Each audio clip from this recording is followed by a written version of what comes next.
ATT Verizon will postpone the deployment of 5G infrastructure near major U.S. airports. The two largest wireless carriers in the U.S. have agreed to postpone their planned rollouts of 5G infrastructure near airports, following a December request from the Federal Aviation Administration. ATT and Verizon, as well as the Federal Communications Commission, have been locked in an ongoing battle with the FAA over the two carriers' planned launches of their mid-band 5G service. The FAA and U.S. Transportation Secretary Pete Buttigieg asked ATT and Verizon to delay deployments until January 5, citing concerns over interference from 5G C-band transmissions near airports that could affect the accuracy of an airplane's radio altimeter, which could limit guided landing systems for aircraft. The FAA said it would use the extra time to identify priority airports, notify flights, and line up alternate methods of compliance. Prior to the latest extension, the two carriers had already agreed to a 30-day delay request and to reduce the power of their signal. ATT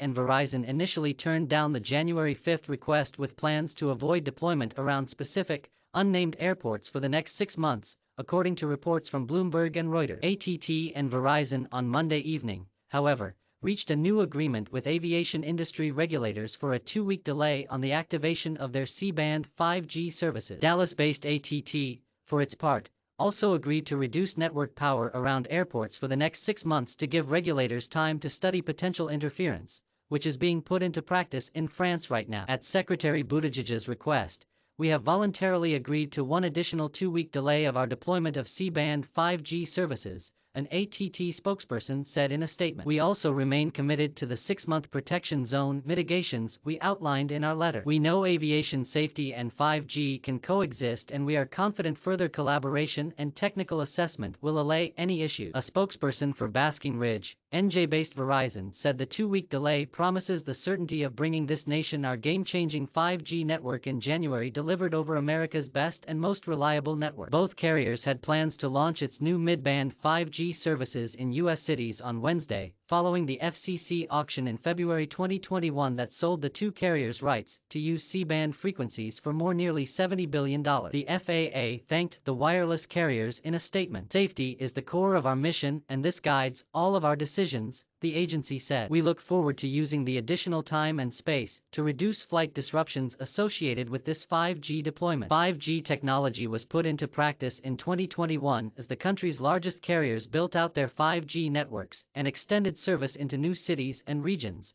making it a viable option for the first time with consumers and enterprise users alike. Verizon at the start of last year pledged to aggressively grow its 5G footprint and nearly doubled the amount of Verizon 5G availability in the U.S. during 2021. The Verizon 5G Ultra Wideband network is live in more than 71 major U.S. cities. ATT, for its part, said its low-band 5G network reaches more than 250 million Americans in 14,000 U.S. cities and towns. Its 5G Plus service, which uses millimeter wave spectrum, is available in 38 cities.